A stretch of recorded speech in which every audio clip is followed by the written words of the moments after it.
So yun guys, andito tayo ngayon sa pagpapaayusan ng aircon.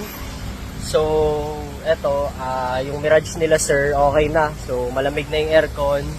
Ayos na ayos na yung aircon niya kasi ganda kasi ng unit eh. Gusto natin perfect pag nakuha nila. Yung walang issue. So ready na to for long drive. So malamig na yung aircon nito ulit.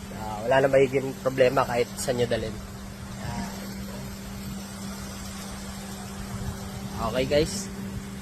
So yun guys, sold na yung Mitsubishi Mirage natin na 2018 automatic. So pagkatapos natin ipaayos yung aircon, pinuntahan na agad nila sir dito sa garahe.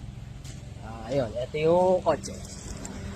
Mitsubishi Mirage 2018. So ito sila sir, yung nakabili sa atin. Ayan. Thank you sir para suki na tayo sir.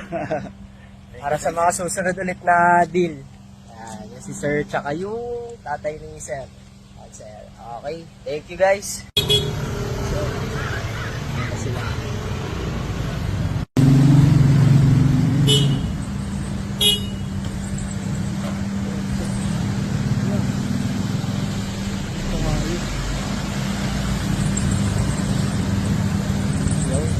Thank you sir.